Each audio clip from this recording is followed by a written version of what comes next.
নমস্কার, কল্পনা রান্নাঘরে আপনাদের সবাইকে স্বাগত।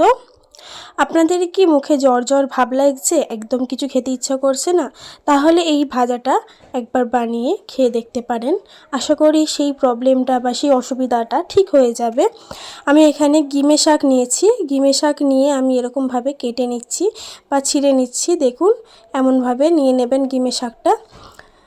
এরকমভাবে পাতাগুলো ছিঁড়ে ছিঁড়ে আমি এই যে গিমে শাক নিয়েছি এখানে। কড়াতে আমি সামান্য সাদা তেল দিয়ে দিয়েছি। দিয়ে আমি এখানে শুকনো লঙ্কা দিয়েছি। শুকনো লঙ্কা দেওয়ার পরে আমি এখানে কালো জিরে অ্যাড করব। কালো জিরে দেওয়ার পরে একটু ভাজা ভাজা করে নিয়েই আমি এখানে কেটে রাখা আলুটা দিয়ে দেব। আমি আলুটা এরকমভাবে কেটেছি।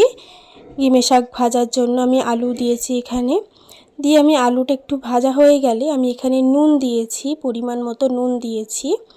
আর এখানে দেব হলুদ। দিয়ে আমি এই আলুটা ভেজে নেব ভালো করে।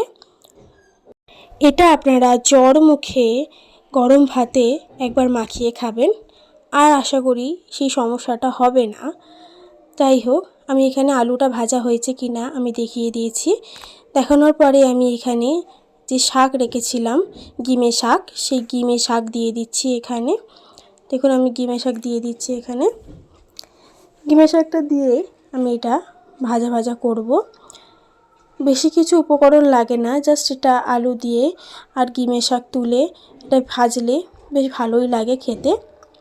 দেখুন, আমি এখানে ভেজে নিচ্ছি গিমে শাকটা। গিমে শাকটা ভাজা ভাজা হয়ে এলে এখানে আমি সামান্য পরিমাণ চিনি অ্যাড করেছি। সেটা আপনারা দিলেও দিতে পারেন, নাও দিতে পারেন, অসুবিধা নেই। আমি এখানে দিয়েছি চিনি।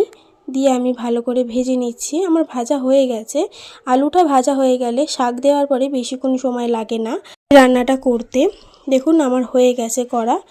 আমি দেখিয়ে দিচ্ছি, দেখতে ঠিক এরকম হবে। খেতে খুবই ভালো লেগেছিল। আপনারা একবার ট্রাই করবেন, ভালো লাগলে আমাকে জানাবেন। দেখা যাচ্ছে নেক্সট অন্য কোনো রান্নার ভিডিও নিয়ে। ততদিন ভালো থাকবেন, সুস্থ থাকবেন। ধন্যবাদ।